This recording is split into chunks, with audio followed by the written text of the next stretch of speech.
So Vico came up with this all on their own. They are the #1 garlic soup stan. I'll say that. They came up with this. We were calling it like teal orange snake soup or something for a while there for a couple months, and then they posted that BTS once. Okay, I love that. Yeah, I'll send it. I'll link it. We can link it somewhere. If you yeah, I love that Vico's the one who did this. Okay, so reaction. Hello and welcome. Today we're talking about the polycule that is known as garlic soup. Jim, Olu, Archie, and Zheng. And on the podcast this week, we have a newcomer. We have Campbell, they, them pronouns. Say hi, Campbell. Hello. Campbell is also known as Oluwande's Orange. Anywhere you'll find pirates online. And they are excited to be on this podcast for the very first time. First, they were a lover of teal oranges. Now they are a garlic soup polycule enthusiast. They also co-captain #Garlic Soup Week with Tragically Nerdy, who has been on the podcast before on our gym episode. And we also have Belle is back. All the pronouns. Belle has, say hi, Belle, by the way. Hello. Belle has wormed their way into the podcast and seems to be in every episode now as a reader, as a correspondent. You will, by the end of this year, see Reese Darby in 3 different countries. So, and in your lifetime, 4 different countries, right? So we aspire to your level of craziness, Belle, as always. Cheers. And Kelly, aka Enjoy the Party on Instagram and Enjoy the Party on B-Sky, is back. This is like your 3rd episode now? This is my 3rd. Yeah, this is my 3rd. Yay. Kelly is mainly a fan artist working on an OFMD comic she spent way too long talking about and not enough doing about. She's also the creator and most proud of her OFMD event, #KissFang Weekend. She loves yelling about how the garlic soup polycule and fan glue Pete. Oh wow, that's such a new ship for me. Fang glue, because I said fan glue Pete. That's how I read it, but it's fang glue Pete. Watch me fuck this up. Fang glue Pete. And I just want to pronounce it fan glue Pete. It is also fan glue Pete, but I say fang glue Pete. Yeah. Fang glue Pete could have paved the way to real and narratively supported Steady Hands. #SteadyHandsReal. And Andrea is back, a newer professional fan of OFMD who has now traveled to New Zealand. So I feel like that's like you've made your like journey to Mecca. Like that's how you like prove that you're a real fan. If you like put down the credit cards and you're like, I'm going to New Zealand. Yeah, I went from casual to professional while there. Yeah. So this is new for me. I've never been a professional fan of anything, but this show is amazing. So here we are. Yeah. And you have a great video that I was like, I'm going to put it up today, but then I took a nap, but it's going to be up on the Instagram today of you recreating the dream sequence. The dream sequence. Yeah. On the exact beach where it was filmed with the proper rocks in the background. Yeah, it was great. And I'm Carly Heath. Let's kick things off with our first question, as we always do on this thing. What's the most gay pirate thing that's happened to you this week, Kelly? I made focaccia bread and it was really good. Also, I may or may not have bought 2 halves of a pyramid, which equal to 1 pyramid. So, oh my God. Congratulations on Thank you. buying the whole pyramid. I'm not allowed to talk about it, but I was allowed to give a little bit of a taste. So, and Campbell, what's the most gay pirate thing that you have done this week? Wow, I think the most gay pirate thing is actually a Discord that I'm working on getting up for garlic soup, because there is not one at all yet. So I was like, we need a garlic soup space. Yeah. So me and Tragically Nerdy are also working on that. Are you allowing like randos to join? Yeah, whoever wants to come and join. So slip into your DMs. Is that like? Yes, probably. And that's hopefully up by when this is being posted. Okay, cool. Ooh. Yeah, this is actually going to be a couple weeks out. So yeah, give it in a couple weeks. we should be good by then, and then Yeah. we'll be public, and come and join us. The garlic soup corner of the internet is so chill and so fun, and we welcome everyone. We want everyone to come in. Awesome. You don't kick people out of your Discord. No kicking out, no. As long as it's chill, I think it's going to be a good, fun, Nice. easy place to be in. So that'll be good. Beautiful. And so you guys slip into Oluwande's orange DMs and ask to be part of that Discord. And Andrea, what's the most gay pirate thing that you have done recently? Recording 3 of these back to back. I know, right? Pretty up there. And because I'm like, okay, I gotta stay in the headspace. I can't go out. I've been rewatching season 2, reading fan fictions, looking at fan art on Tumblr. I'm all over all of the Discords. I'm like, I've got to just stay in the mindset. I can't let other media come in. So this whole weekend has just been I feel like you're manifesting. Like that's how manifesting works, because we're coming up on March 3rd. Right. Which is tomorrow. Tomorrow. 3/3/3/25. It's so exciting. March 3rd is not only the day our flag came out, but a year later was the day I flew into Seattle and then met a bunch of people, very close friends of mine now, in 2023 for Emerald City. Then a year later is actually when the name Campbell was born. So it is a big special day for me now. So I'm very excited. What will 333 tomorrow hold for us? I'm excited. Yeah. Yeah. Wow. Too bad Congratulations. Happy Campbell birthday. Yeah. Thank you. And too bad that this is coming out a few weeks from now, because this is probably, we're all excited about something that's going to be old news, Belle, what's the most gay pirate thing that's happened to you recently? I mean, well, I too have recorded 3 podcasts in a row, and I are just friends now. So my dad just keeps giving me fodder for this. So you might remember, if you've kept up, is that my father at 82 decided he wanted to have his ear pierced a few weeks ago. So I immediately welcome. But first of all, he was picking out some really nice bling jewelry at the piercers, and then was very disappointed when the piercer told him that they recommended that he use a regular, just a plain stud. He was very disappointed. He was upset. I begged them to let me buy him at least something with a jewel or something. And so they did. I overpaid way too much for just a little stud with a jewel. And I went to visit him again this week, and he just spent so much time showing me all the jewelry that he wants to get once his ear is healed. And he keeps counting down. He keeps calling me every other day going, how long did they say before I can change my ear? Not yet, Dad. Not yet. I'll tell you, I promise. So, yeah. That's so Steed Bonnet coded. That is so Steed coded. Oh my God, 82-year-old Steed getting his first piercing. 100%. 100%. He also had a middle-age crisis where he moved to another place. Unfortunately, unlike Steed, he took all of his family with us, and here we are. But yeah, very, very Steed, my dad. That's precious. And my gay pirate thing is on Sunday, I was at the Screen Actors Guild Awards, and I came across a photo of me in the background of a photo of Jane Fonda with some politicians. And it's them. And then I'm standing in the background looking like I have exactly 2 brain cells. And Chloe, I thought it was the most hilarious photo. And so I sent it to the Discord, and Chloe added the text above my head that says, "They don't know I own half a pyramid."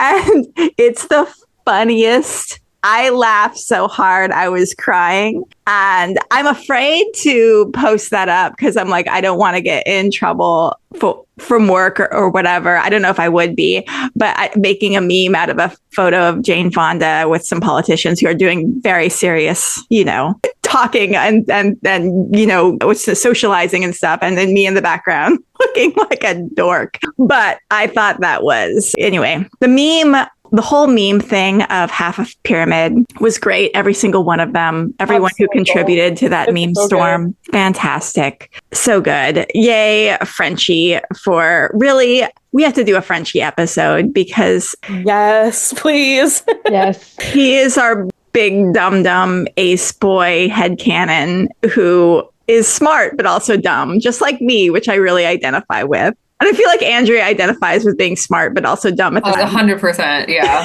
saying saying the weird thing all the time. Yeah. Yeah. Okay. So let's get into garlic soup discussions. What is garlic soup? explain it for the fandom newbies. Campbell, go. Okay, garlic soup is the ship name for Jim, Olu, Archie, and Zheng. Garlic soup was the name comes from a TikTok that Vico Ortiz posted, and it was Samson and Mads and Vico dancing together, and they captioned it garlic knot before they came garlic soup. And the garlic comes from when Jim and Olu and Archie are wearing garlic in episode 5 of season 2 to ward off the curse of the fancy suit. And then their initials, Archie, J for Jim, and O for Olu, also spells out garlic in Spanish. And then, so garlic knot. So garlic, and then garlic knot, and then when you add Zheng into it, you get garlic soup, which is, I think, a very fun lore drop of why it's named that, because I see people all the time like, why? Why garlic soup? What does that mean? See, oh my God, I had no idea that was the whole lore, because I connected that they were, Jim, Olu, and Archie are wearing the garlic, and then Zheng makes the soup. So I'm like, okay, so that's how it became garlic soup. But wow, the TikTok. So why did they name the TikTok garlic knot? Because it's not, there's no Zheng in it. It's behind the scenes from episode 5 or 6. So it's before she comes back into the episodes. And there's definitely a moment, there's a few episodes in the show before she comes in where it's Jim and Olu and Archie really kind of settling into that part of the polycule. And so we had to come up with something other than garlic soup. So in the TikTok, they're kind of all wrapped. They're dancing together. They're all wrapped around each other, kind of like in the show. Yeah. And so it's like kind of like wrapping around like a little garlic knot. Okay. So Vico came up with this all on their own. They are the number one garlic soup stan. I'll say that. They came up with this. We were calling it like teal orange snake soup or something for a while there for a couple months, and then they posted that piece once. Okay, I love that. Yeah, I'll send it. I'll link it. We can link it somewhere if you want. I love that Vico's the one who did this. Okay, so reaction, Kelly, when you first got into the garlic soup, when you first found out that garlic soup was a thing. I mean, I just like that they were all people of color. Yeah. That's usually one of the first things to get me into something is I'm like, I don't know if this couple is going to get that much of traction, and I will. I think that like we're going to like get a little more nebulous. I think if you look at a lot of interracial couples currently are white partner and then person of color. And so it's actually very uncommon to find a straight couple that's like two people of color. And then it's even rarer to find two people of color who are also queer. And so also the fandom before this that I was in was the Anne Juliet fandom, which is a musical, which I was in by myself. And the two characters who I really liked were named May and Francois, and they were both, it's so funny. May is also non-binary, and Francois is a little bit of like a himbo and is kind of like a big like jockey guy. And it's kind of funny how similar Jim and Olu are to the two of them. But I kind of like, I always loved teal oranges. I always love Olu. I always say that I went into the first episode loving Olu. And then when Zheng came in and was immediately like taken with Olu, I was like, we're on the same wavelength. I get it. I truly get it. And so, I mean, I think it was just like, it was kind of like Vico, just kind of like being in, like, it's not anything that is ever like, I've never like thought of, because I've always been really like, I hate love triangles. This is Kelly lore. I hate love triangles. If I see a show with a love triangle in it, I will leave. And so I had never thought of like, oh, they just like, I mean, I had thought of like, oh, they just get together, but I'm so used to shows having the narrative of like, oh, well, like that, it's a joke. And I think like in a way, like, I don't think it kind of seems like they took a lot of the polycule elements kind of out. And I think it stayed in because of the actors. I don't think it necessarily like, we'll never know. But like, I think the censors really took it out kind of in the same way that they took out Lucius's sexuality as well, because he has a whole thing going with Pete and also Fang, and you'll never get me to say that they don't, because I think that Fang is like the perfect third for them. Not to say that takes away the way that Lucius is he functions in the polycule. Anyway, so that's kind of like how I like got in with it. And then like fandom wise, I was just kind of like I came into the fandom through Sprizzy. And so I was automatically on the Canyon or whatever it was called, which I had no idea. And then all of a sudden I I saw people talking about the garlic soup polycule, and I was like, I'm in. And then I ran to that side and I just like started following everyone, and I did a bunch of fan art. I always forget that I'm a fan artist. And I was like, yeah, I'll draw them forever. And I love them so much. And I'm so glad that you do, because I cannot draw, but I always want to draw them. So other people have to. So I'm very glad you can. I was thinking of doing a figure drawing class, but using characters from Our Flag Means Death as figures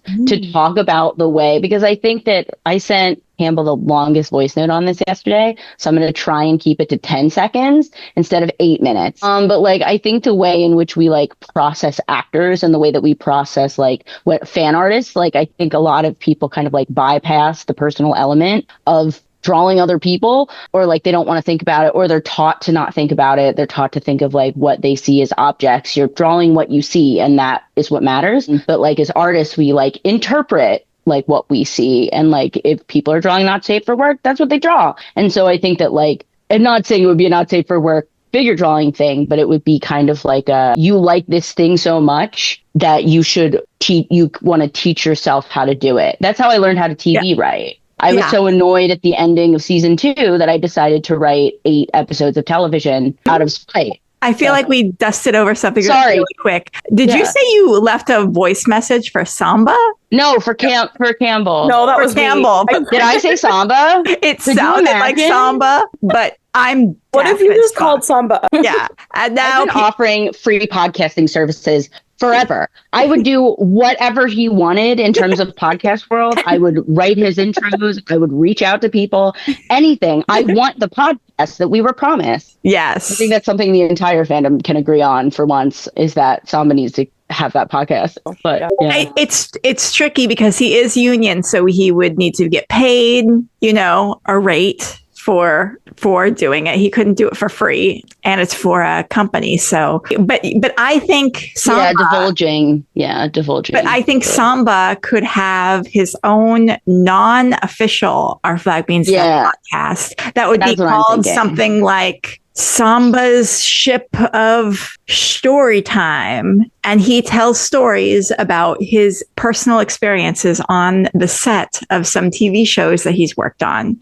And in that way, he is simply talking about himself and his life. We would all eat that up and would enjoy that substantially. And so that way, I think he could get away from it not being promo for another company and another show. It would be self-promo for himself, and he could have a Patreon, and we would all throw money at that Patreon. Yeah. And I just think it's an idea. I love lawyers. Hashtag Samba's Patreon for his unofficial podcast. Yeah. Something similar to Vico, honestly. Yeah. Exactly. Vico doesn't do a podcast, but Vico does do like behind the scenes stuff. And so. Well, Vico has Today in Gay, which occasionally. They also have that as well. But I'm saying like they post like Our Flag Means Death also specifically on their Patreon. They talk about deleted scenes in detail over there. That's how I know like half of Garlic Soup's, like at least half of Vico plug. Vico Patreon plug.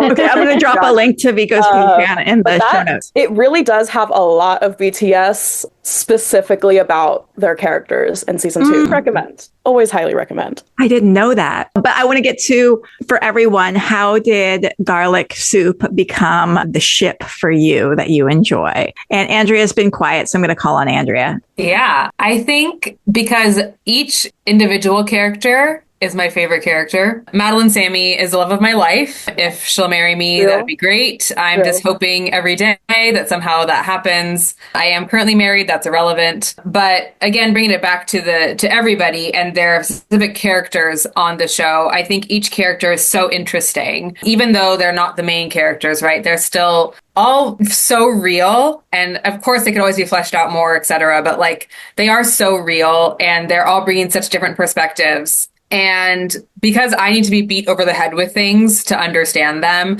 I did not pick up the polycule vibe watching season 2 the first time. A, I'm a gentle beard girly, so I'm focused on that relationship. But B, again, I don't have great media literacy. I need people to explain things to me. So when I can't remember the moment that I first saw it. Maybe it was on Tumblr. It might have been through this podcast. Who can say for sure? But at some point I realized like, oh, it's a polycule. Got it. And then I was like, wow, that is so amazing and how wonderful, because you can really see how those four characters did in the show and would in, what we can imagine happened outside of, canon, really balance each other out and really make such a beautiful soup, if you will. Yeah, I really enjoy, I just really enjoy them as individual characters, which makes them together so much better. Well, I think because they came to the fandom so late, I enjoyed a fan interpretation free viewing. I binged it. I didn't know that there were crazy people like me out there who immediately became the personality. So I just watched it, right? So much like Kelly, as soon as I saw the triangle starting to happen, I started kind of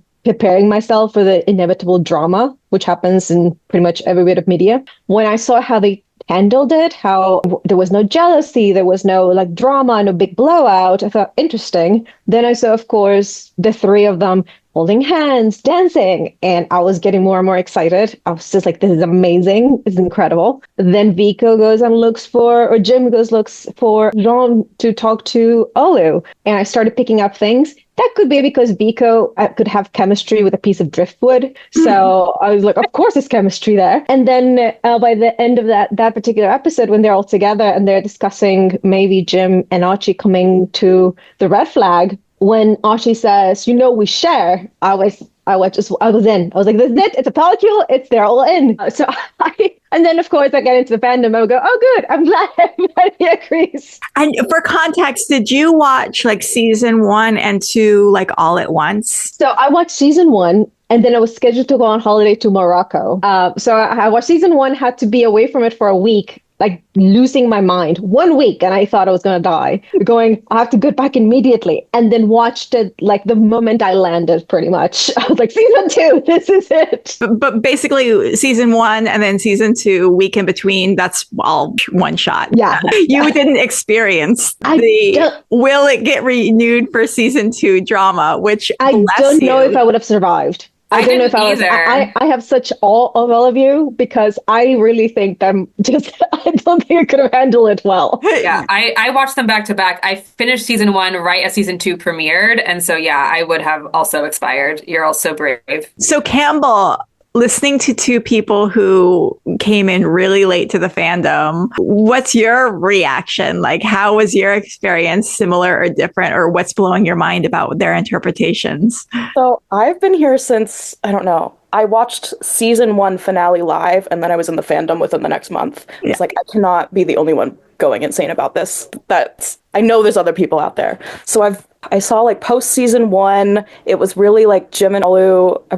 I was in the Jim Olu trenches, guys. Yeah. And I think I even wrote, it's not posted currently, but I wrote a fic where Jim and Olu are separated on the different ships and have, at least Jim had a connection with, I wrote it as Lucius, but the show ended up being Archie, but why not? But I wrote this like kind of polyamorous storyline, and then Jim and Olu coming back to each other and like that being an okay thing, and them like being able to have those other connections. And then season 2 trailer drops, and I see Archie in every single shot that Jim is in. And I'm like, oh, it's happening, guys, it's happening. And then we also got Olu and Zheng, which is also, they are so sweet together. Oh my God. But like from that first season 2 trailer, I was hooked on whatever the ship was going to be. Oh, I love that.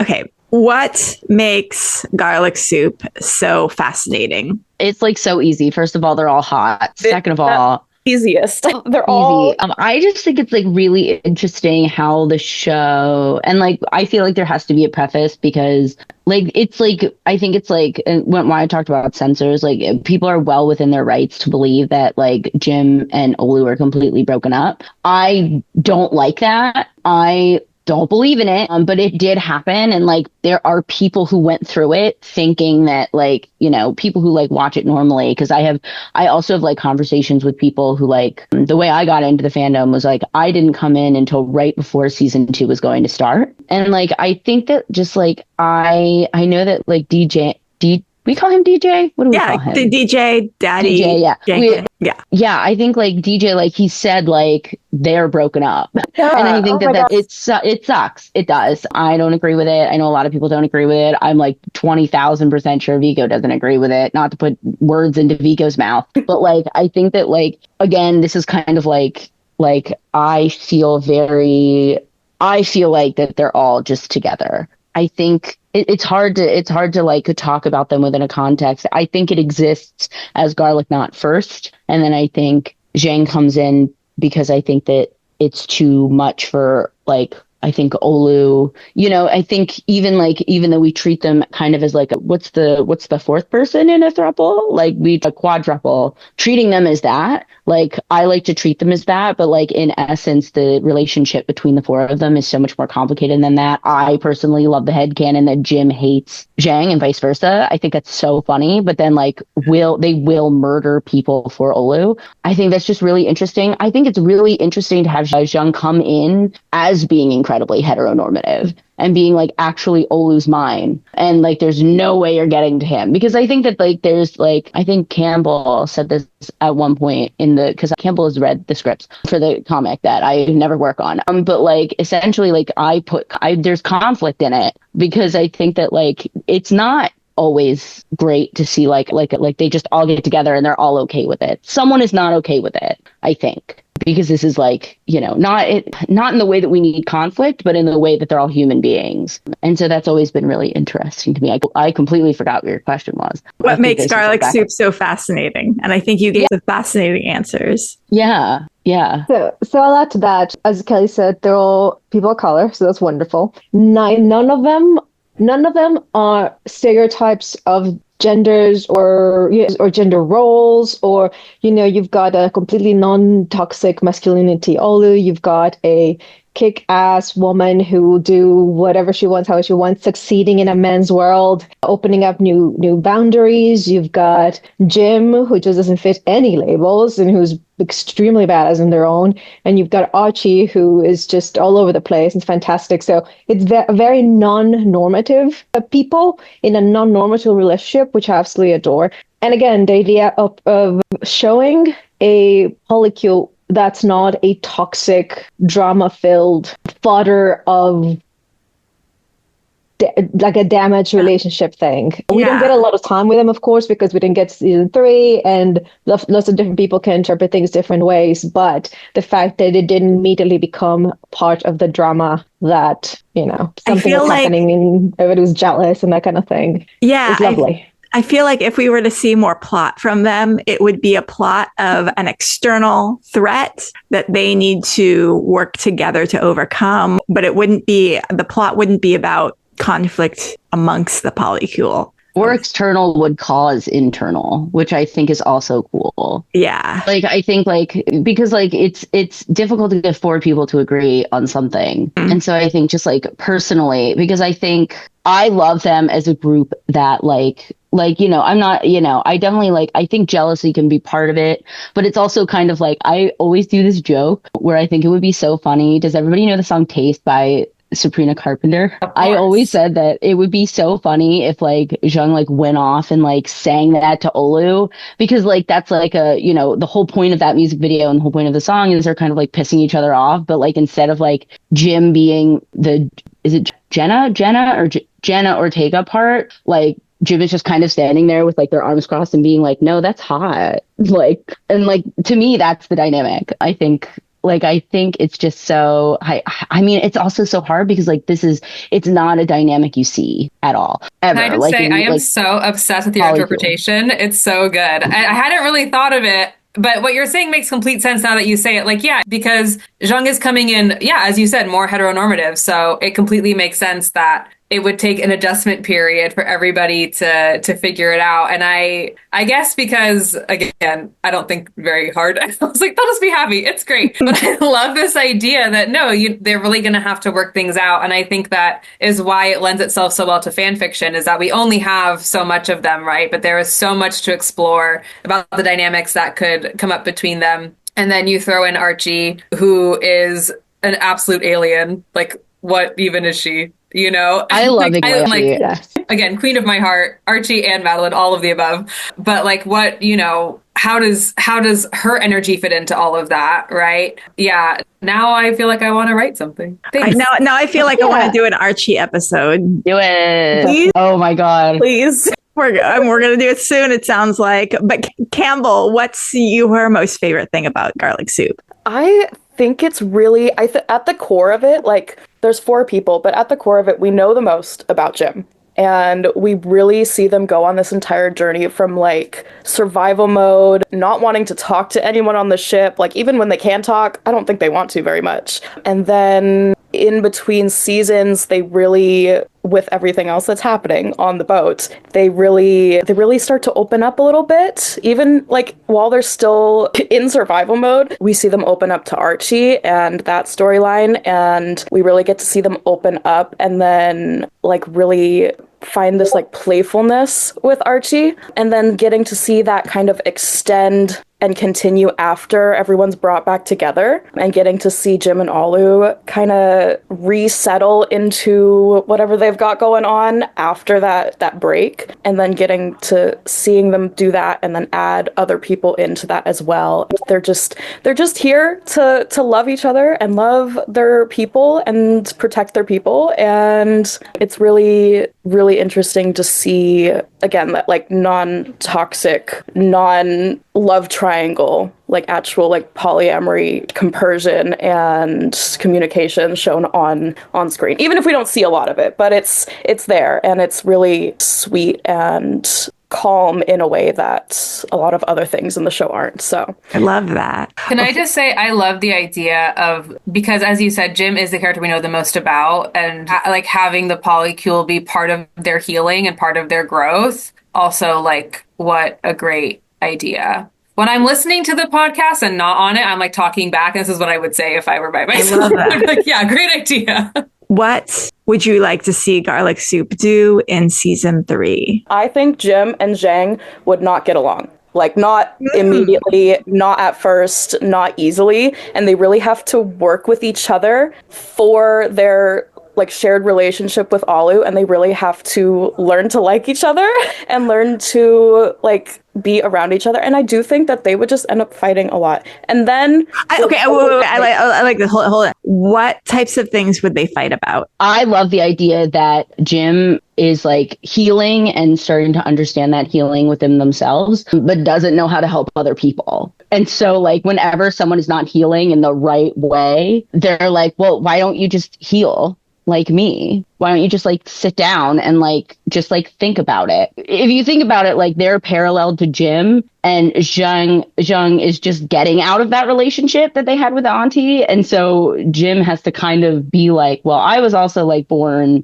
to kind of like be a killing machine, kinda. And so it's kind of very like Jim doesn't understand that like they needed the time and the love from Olu and Archie to begin healing. And so Zheng is just like, I don't know what you want from me. Like, I'm trying really hard. And also Auntie is still there, technically, in season 3, if we're being as canon as possible. Auntie is on that boat, and also healing. And so like, I feel like also in a way, I love that Zheng is also the expanding into the world, because it's been like Steed's boat for so long. And so I like the idea that it's Zheng who expands the world into whatever that means, whether they go to China or whether we find out, you know, like Randy said, that Zheng, like technically her name is like of someone's wife of Zheng, I believe is what they said. And so that could be expanded upon. And so I think like something that maybe is Zheng focused. Also, I'm just saying that because if the focus moves from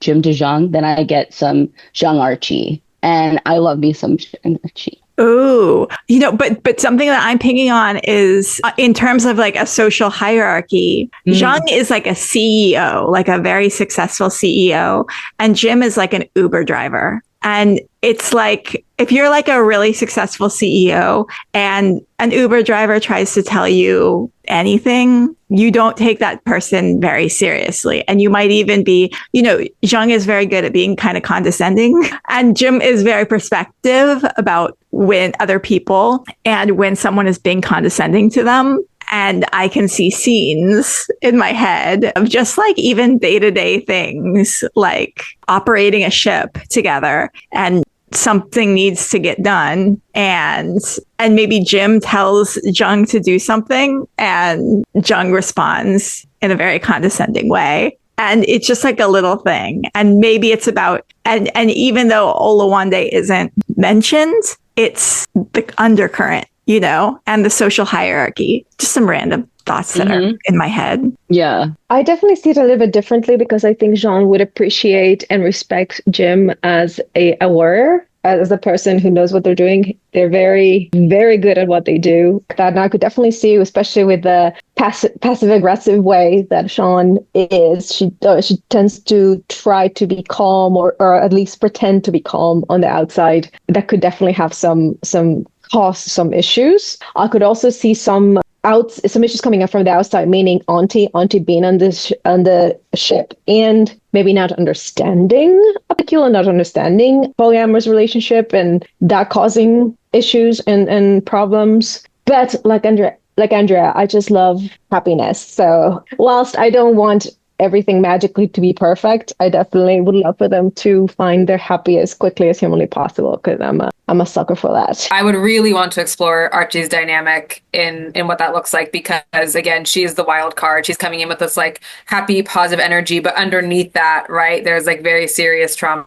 We get a little hint of that at the end of episode 2 of season 2, where, you know, Archie punches Jim and is like, sorry, like this is just how it normally goes. I don't know. It's just There's like so much to her backstory to make her who she is, which is this very bright, bubbly, sort of light person. And I would really like to see how her energy playing in with perhaps tension between Zheng and Jim, you know, or relating to Olu, who's also like sort of a calming presence, like similar to her, but different, right? Where he's also bringing like happiness, but it's in a very calming way. Yeah, I would really want to see her role expand and really see what like her healing journey looks like in the context of the polycule. Yeah. I always think that, and I said this in the Fang episode, I always think that expanding on the two, especially when you're talking about a polycule, like the two people who would interact the least is the most interesting. Because so that's Archie how you kind of, so Archie and Zheng, because that's kind of how you like complete it. Like that's how you say like, oh, this is why these people would tolerate the people who they would least likely be with,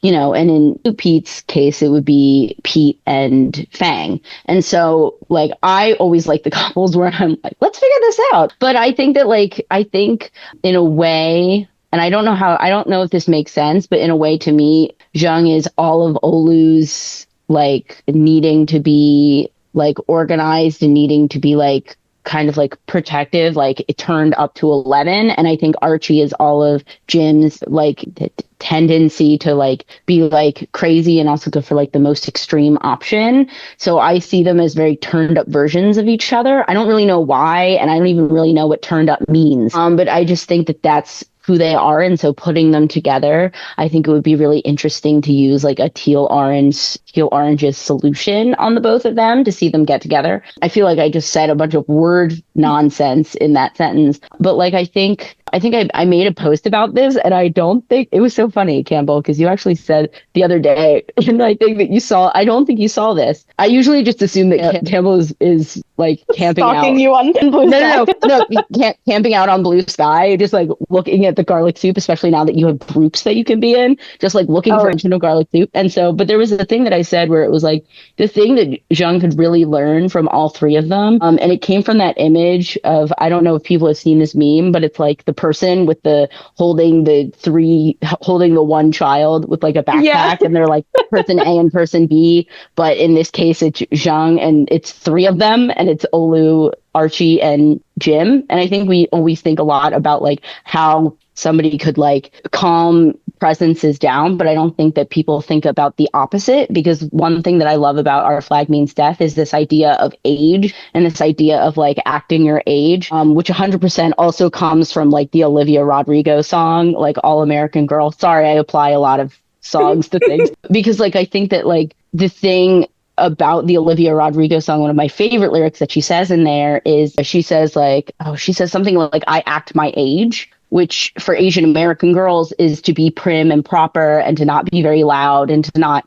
do all of these things and like cause a chaos. And I think that that is very much ingrained in Zheng as a person. And I think what's so wonderful is that she's younger, and like she's kind of watching like Steed and Ed run around with their heads chopped off. And what's so beautiful about the two of them is that they want to do that. They're not serious people. Like they want to like go get married and they want to be whim prone and everything. And she feels that she can't do that. And the irony is that she's so much younger than them with so much more life. And I'm saying that in quotations because that can mean, you know, I don't mean that disparagingly to Ed and Steed. And so I love to think that it's Zheng, Olu, and Archie who teach, especially Archie, who teaches Zheng how to just be a kid. Miss that in her life. And I think, you know, she's conquered China by what? Who can't canonically 40? Like, that girl has never had a childhood. And so that always fascinates me, is like this idea of like, how are we going to get her out of the headspace of I'm an adult and I can only do proper things and I can only do things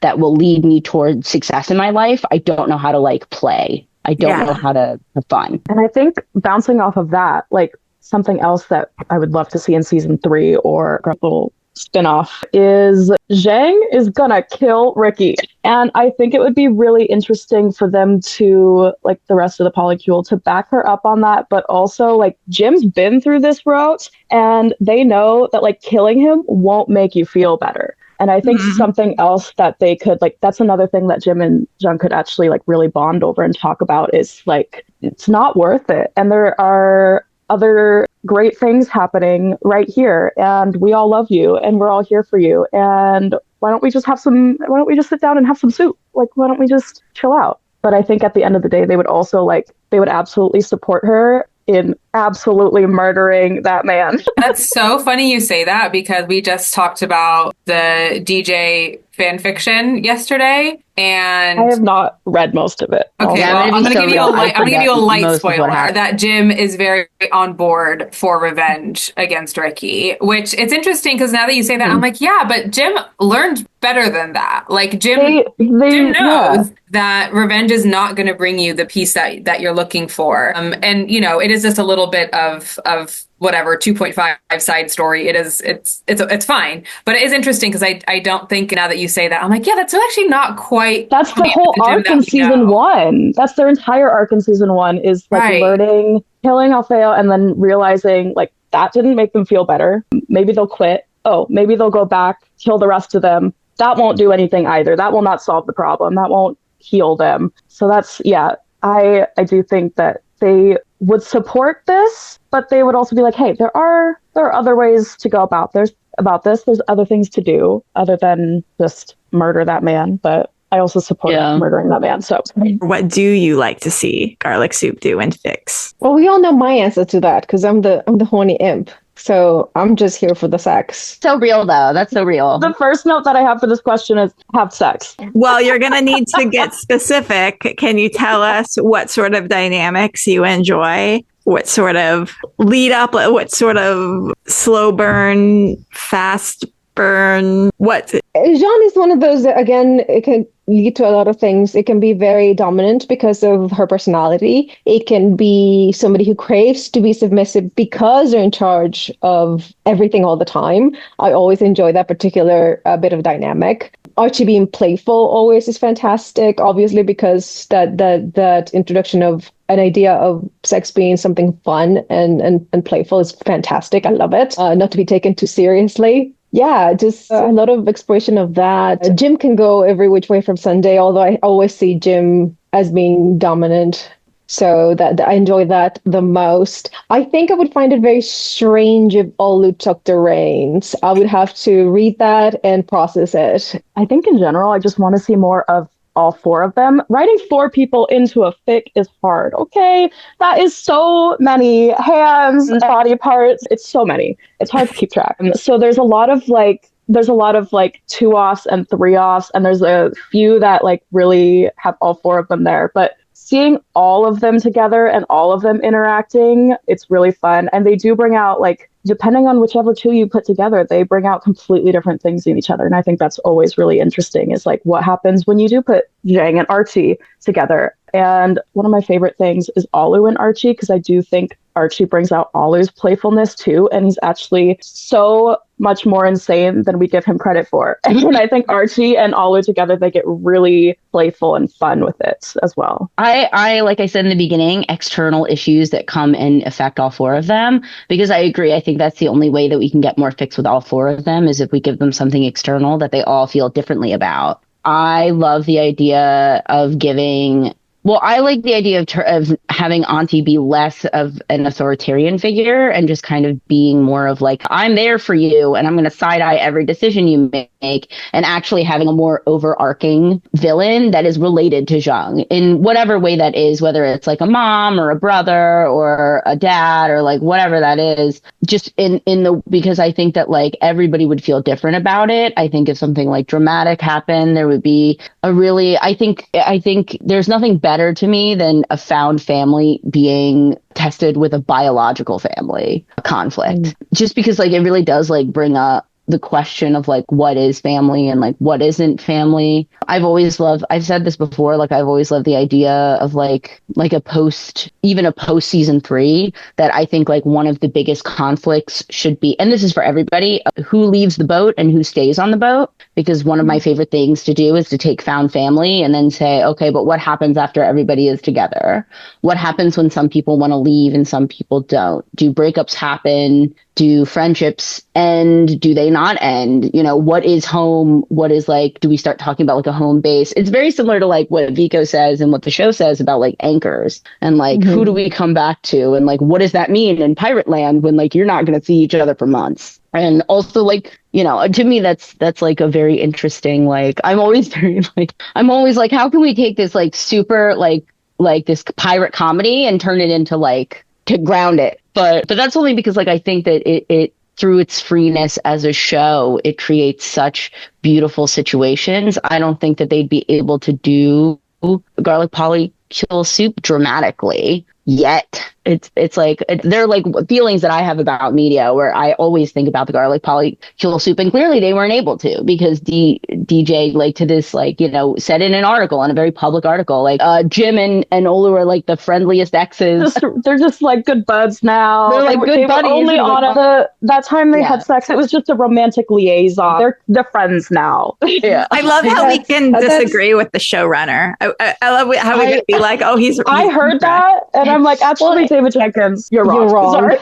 Well, and maybe a generous interpretation, but maybe he said that because there was still a potential for season 3, or there is always, I guess, potential for season 3, and being so outward about something that isn't typically portrayed in media, maybe he didn't want to do that in that moment. That's me being generous and deciding to put a nice interpretation on it. But who knows? Anything is possible. I think that's, I do think that's possible. I do. Yeah. Also, for me, it's part of him. He said how, because he comes from a very heteronormative straight, like all from that perspective. So his surprise, for example, when people would not believe that they were actually going for the romance that was the romance. And he said, I don't understand how they couldn't. And he thought, oh, that's because people who look like me always get our romance and these people never do. So that's why. It could be one of those things when he went, what? That's an option? And it kind of blew his mind. He was like, hold on. Because seriously, when have you seen a healthy polycule relationship in media? When have you seen a polycule relationship, period? Like, I can only think of like seen anything like this in media. Yeah. Like, and maybe I'm not searching out the right things, but it's like, this is definitely the most like mainstream polycule like this that I've ever seen. Yeah. And that also, like, now I'm polyamorous. Like, it opened up a whole entire world. And I think it's very something we don't get to see a lot at all. Yeah, no, there was a reality show, short-lived, called Couple to Thruple. That was pretty bad. Yeah, even when it's touched upon, it's either lightly touched upon or looked at it in some sort of, this is toxic, this is bad, this will never last. One of the things I recently saw, and I wasn't watching this on my own, friends were watching it, and I just kind of hop into it, was the Ashley Madison doc on Netflix, I think it was. But one of the things I kept thinking, well, no, Ashley Madison would be great for like people with open marriages. That would be fantastic. And they touched upon that for about a second. And they made it very clear. They made it seem like they were interviewing the wife and husband and separately. So you didn't know they were actually married. And they were talking about how they both cheat a lot and all these things. And then at the very end, they just touched upon it. By the way, these two are together and they're super happy. And this service does something. It works for them because it's exactly what they want. And then immediately went back to the drama. So like you just don't see it. It's just invisible. Yeah. I will say that like last year was like the year of the threesomes. Did people hear about that? Like last year or the year before that was like the year of like, because like I was like, it's the year of the threesomes. DJ gets me. Steady Hands is going to happen. And then it did. But I was very upset. And then Izzy died and I was very upset. But like with Past Lives and Challengers were the two films that people but were Challengers saying was not like really good. Like, It was marketed that way, but it was not actually even when we story. get like open relationships or non-monogamy, it's really never even, it's not polyamory like our flag is showing. It's a lot of love triangles. Yeah. There's always someone that doesn't end up with everyone. Like it's or it's like really, sharing something. It's a metaphor for something. It's a metaphor, which is fine, but you know, it's not exploring anything outside of the sexual element, you know, 'cause that was like really what Challengers, which I didn't even barely did that, but like. Yeah, Challengers was very toxic people just kind of running into each other and every once in a while they had sex. Like it was just. I mean, they were all hot. It was great. However. I think my claim to fame is that I watched the movie and then immediately tagged Vico and was like, Vico, what do you think of Challengers? And then Vico was like, I think it's a foursome and Tennis is the fourth person. They are playing chess. Everyone else is playing checkers. Vico is watching this and playing chess. What a great interpretation. Yeah. I think, it just is. It's like a very uneven polycule where Tennis is somehow in the hierarchy spot and everyone else is below it. Can I just go back to something you said, Kelly, about like found family versus biological family and how that found family like what happens after it's found. So I think I would love to see this in a fic as well to kind of get back to that question. The scene in episode 7 where Steed is like so heartbroken that Jim and Olu and Archie are gonna leave, that is stuck in my brain. And I'm like, I would love to see. It was really interesting. It was really interesting. And I'm like, I would love to see a resolution to this, you know, because I can see all sides of how they got there and how they feel, and no one is wrong for their feelings in that moment.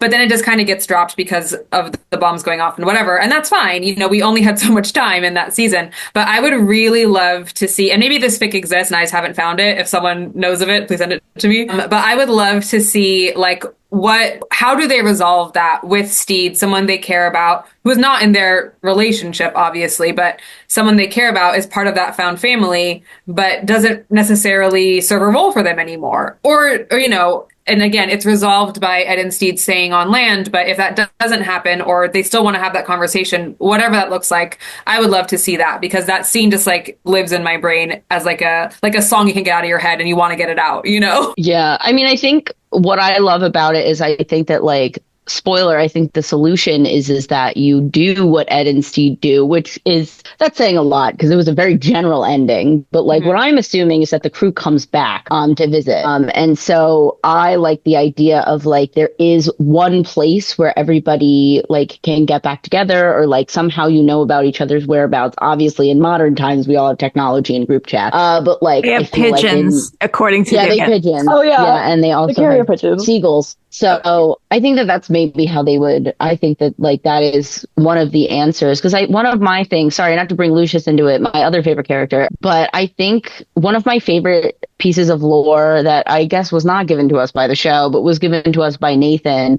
was he said that if they did a musical episode, that Lucius would sing Somewhere That's Green. And I don't know if anybody knows that song. It's from Little Shop of Horrors. And it's all about wanting to not be where you are and wanting to go marry someone and leave, which I think is fascinating for Lucius. Which brings back another thing that we were talking about was like, do they want to be there on that boat or do they not want to be there? That was like a thing that we talked about in the Fang episode. And like, what's the difference between wanting to be there and not having anywhere to go back to? So just, you know, sorry. Yeah, I think I wrote this into a fic, and maybe I'll write like this with Steed and that part of that conversation too, but I think more fic. I wrote a fic. It's kind of like a cut scene. I wrote in some stuff like that we know was cut that wasn't shown, and I wrote that into it as well. But it's Jim and Olu. It's Calypso's birthday. And Olu in Calypso's birthday is wearing this little jasmine flower that I think canonically we somehow know that it reminds him of Zheng, and Jim pins it onto his shirt. And I think in that I also wrote about them being like, do we want to stay on this ship? Everything's going to shit. They're always fighting. Mom and dad are always fighting, and I want out of here. And I think I did write that where they're like really seriously talking about what do we do? Where do we go? Do we stay? Do some of us stay and some of us go? And what does that look like? And it's a short little snippet, but I think that's really, really interesting to explore. Yeah.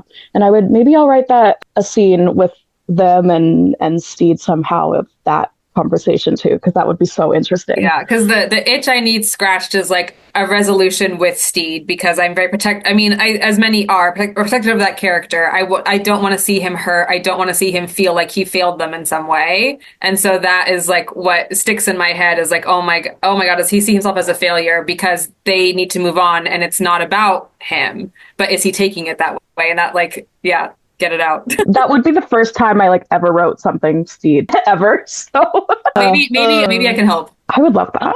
Let's work on it. Let's do it. Okay. Collaboration being born. What roles would you all like to see our garlic soup actors play in the future? Non-Flag Meets Death. Let's start with Madeleine. Literally anything. Put her in everything all the time. Put her on my screen at all times. Yeah. All the time. In every single project ever. Every project, every character.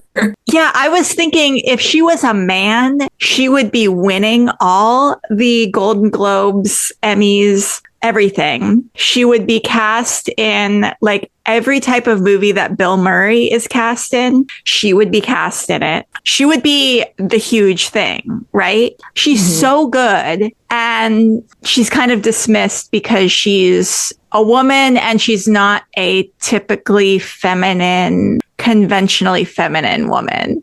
But she's so funny. Anyway, rant over. Did you know that she's been in a musical? I think I was looking for her age, and I found out that she was in Spelling Bee, the 25th annual. I was wondering if she had been in a musical before. Does anybody know that musical, or no? Do I have to? No. I should explain it. The 25th annual Putnam County Spelling Bee by William Finn. Sorry, I love musicals. She was in. It's a very difficult musical to sing because it's only about 7 people, and it is split into 7-part harmony a lot. And so you actually have to be like really talented to sing that musical particularly, which I believe because there's that BTS where she's like singing West Side Story with Khan. Anyway, in the show she plays Logan Schwartz and Grubenier, who has 2 dads. And she's like an overachieving, like they're all young. They're all like in elementary school. So no matter what age you are, you're playing it as an elementary school kid. And she has like a little lisp. I don't know if Madeleine Sami did it, but whatever. But it's just a really good musical. And so I want to see her be in more musical theater, whether it's like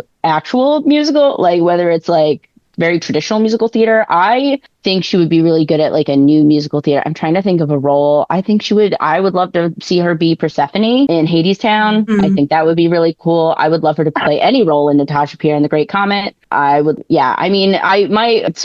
answer for all 4 of them is going to be, I would like to see them in more theater. I was just have to say, like, Ruibo has the most beautiful singing voice. Yeah, it needs to be in every musical. Yeah, that's an NYU graduate. So I swear that I have only found out all of this information from like trying to figure out their ages for fics, but like they're really public with a lot of stuff, and my brain has memorized information. Also, I just thought it was really funny that all of the cerebral female Asian people who I like are all NYU grads. Wow. To me. So what about Samson? Well, he's going to be in a new F1 movie coming out soon, which I have just gotten into racing through my brother who watches NASCAR and some F1 as well. And when I heard that he was going to be in that movie, I screamed. And he's probably going to have like 5 lines. And I will be so excited about those 5 lines. But again, put him in everything. I would love to see him in more things. He doesn't do much. I think he's really chill. He doesn't do too many projects, but I would love to see him in, again, literally anything. He is such natural charisma. It's actually pretty crazy. So sorry. Go ahead, Belle. I'm a big fan of comedians doing dark things. I think they bring a certain type of energy to dark roles. And so I would love to see him do something dark. But that's interestingly, whilst I love everything to be happy, I love my actors to do dark things. I think he should be a romantic lead again. Yeah. I think Please. he's a very great romantic lead energy, especially because his approach to masculinity is so gentle, and we need to see more of that. I mean, a heterosexual relationship that he might portray, like that's fine too, like whatever. I just think that having that type of masculinity portrayed as desirable is so important, and we should see more of it. You were saying dark, and I just instantly thought of Samson in Severance. Like there's these characters that you're like, I hope nothing bad happens to this character, and that's what fuels so much of the thriller aspect of that show. Is like, oh God, there's this wholesome character who I love, and I know something terrible is going to happen, and I really hope it's not too bad.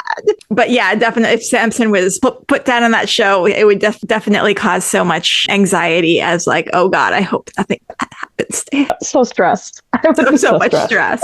Yeah. So, and then randomly, I thought of Day of the Jackal too, another extremely stressful show, and I'm like, that would be another character who I'm like, oh God, please don't get on the wrong side of Eddie Redmayne. I think he has so much natural charisma, which is like obviously like I think also it could just be like, I think he is so very chill. I think he would be really good in like a new contemporary play. Don't ask me any names of any contemporary plays, but I just think that like I want to see him act live, because I think it would be so interesting. I've listened to a lot. If the R Flag Means Death cast has done a podcast, I probably listen to it, because I love like listening to like their processes and the way that like they approach characters, if they talk about the character at all. And also so many of them are just like large creatives. Like Samson is also a showrunner of Bloods in the UK, and so was Nathan, is a showrunner of a different show. And so I seem to just be really into the writers and like easy charisma. And so like, I think like I would love to see him in like a live play. I think would be really, really cool. Like a Severance, like a network. I say as if I know what that show is about. Prepare to get stressed out. I watched one episode like yesterday or the day before. I've seen one episode, so I'm hooked. Wait till you see. There is Old Man Yahweh in it. That is so good. I wasn't gonna watch it because I'm like, whatever. Are you saying Yowie? Yeah. Is it pronounced Yahweh or Yowie? It's Yowie. I pronounce it Yahweh, but whatever. That's probably my California accent. I'm around too many Californians who just add A. I thought it was Yahweh as well. So, and I'm also in California. So the Californians pronounce it Yahweh, but it's Yowie. I was into that when I was like much younger, but now people like use it as like a term where people are just like Old Man Yowie, and I'm like, yeah.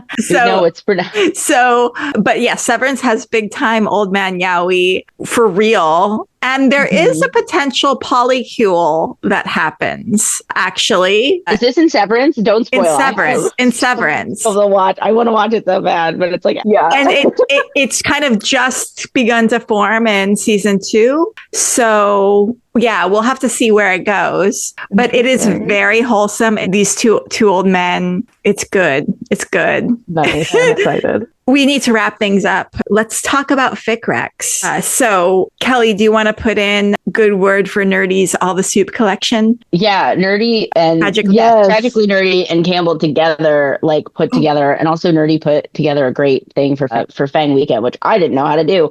Also made a collection for all of the garlic soup polycule. Yes, and that collection, it covers anything with any of the 4 as the center of the fic. So it could be like there's Jim and Izzy in there. There's probably like my Olu Lucius fic in there. And so it covers all the bases. But that's the place to go for any of the fics that we're about to rec are going to be in that collection. Probably. Awesome. And Andrea, just kidding. Kelly is first on the list. Kelly, give us all your recs. Oh, sorry. I have so many. Grown Up Hats by Wizard. These are all, I believe, their AO3 names, which is a Jim Olu, which is like a high school AU, which I really love. And then I expanded upon when I did fan art. No Attachment by Kara Wright, which is a Jim and Archie fic and how they meet. And also Olu is there and like he's kind of exploring his relationship with Zheng in the background. But it's like an open polycule thing. I really like that fic. I really like that fic a lot. The Garlic Soup Western, which I have to plug for Randy every single time, which is what is their username? It's like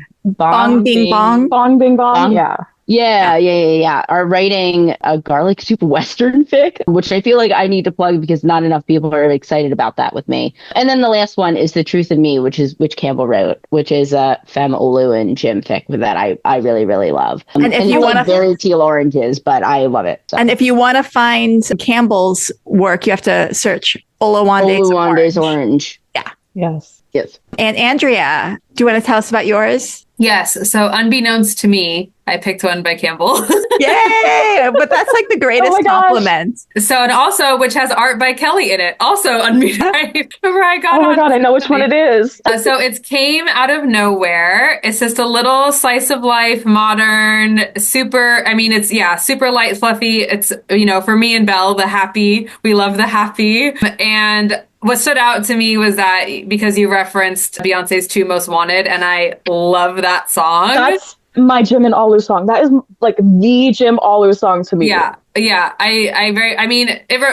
my mind is always on Gentle Beard. So to me, it's a Gentle Beard song. But yes, it's any two people who like go together. Oh, yeah. And like Kelly, you were speaking like pop culture songs earlier, or pop songs earlier. Like that's my language. If you're speaking pop songs to me, I'm like, oh, I got it. So that stood out to me. Yeah. I love the art. I love just the cute little story, just like happy little bite. Delicious. Good job. Love that. And Belle, what's yours? Well, here we go. This is going to be, we could subtitle this episode Campbell Love Fest. Three Campbell Rex. Once again, horny Three Campbell Rex. Three Campbell Rex. Yes. Sorry, Belle. No, but if it's forever, it's even better. And that's Kingtoberfest. It's the polycule in all kinds of different configurations and all kinds of different fun, sexy times. So that's my rec. Oh my God. I have, let's see, Some Things Take Time. I know they do by Caribbean Crocs. And it was done for the Podfuckery event. And it's a Jim and Zheng. They time travel from pirate times to our modern times. And they're also, I don't think they're like together to like themselves together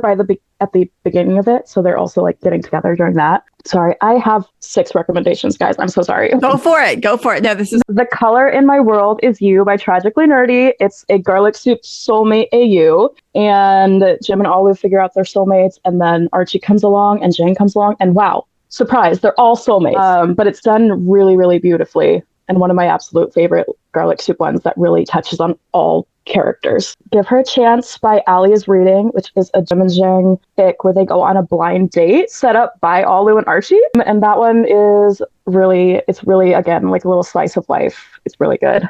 Like a Song with No End by Yerba Mansa. That is a Jim and Olu centered rockstar AU. And then I believe Archie and Zheng are also there in the background, but they're there.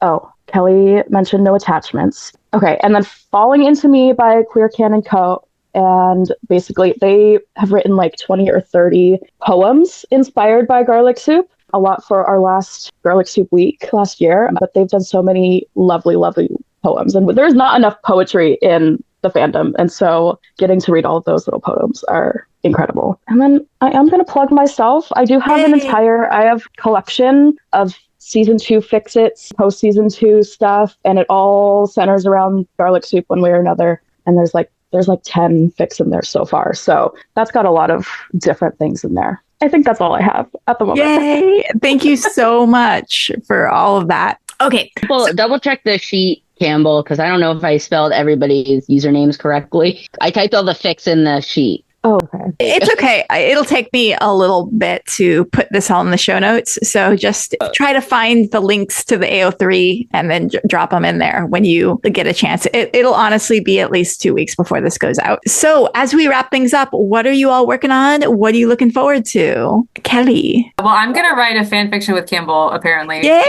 Yes!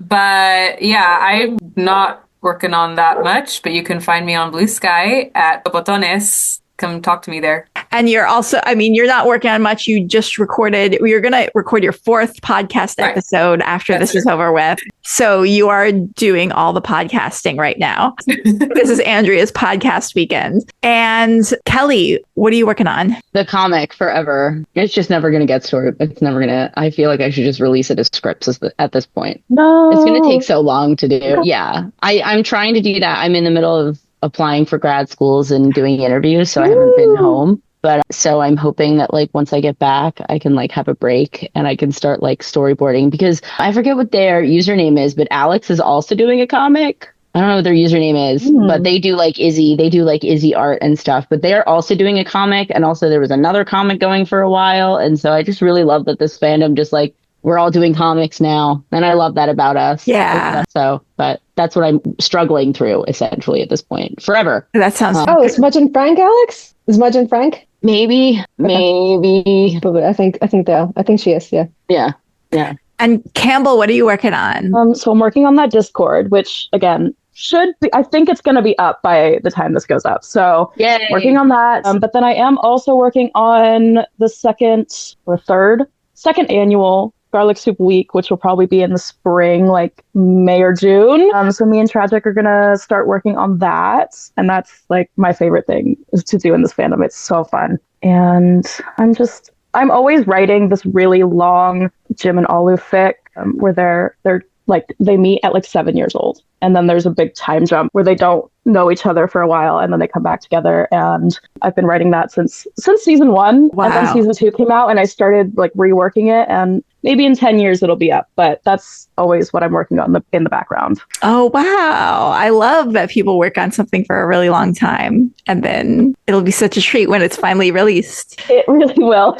Very long awaited. Yeah. And Belle, what are you working on? I'm looking for my next inspiration to see what I want to podfic next. I'm kind of reading a few different things to see what strikes my fancy. Ooh, I can't wait to hear whatever you do next. Yay! Thank you. And this is Our Flag Means Fanfiction. If you want to show the world that there still is an audience for Our Flag related content, please give us a rating or review on whatever platform you are listening to us on. Share it with your friends, hype it on social media. And remember, you guys can send in podfics anytime and I'll put it up on the podcast. And if you want to be a part of this, if you want to be on an episode, if you have suggestions for us, send an email to ourflagmeansfanfiction@gmail.com. We're on Instagram at ourflagmeansfanfiction, all one word. Until next time, do creations, be cringe, commit crime. Bye!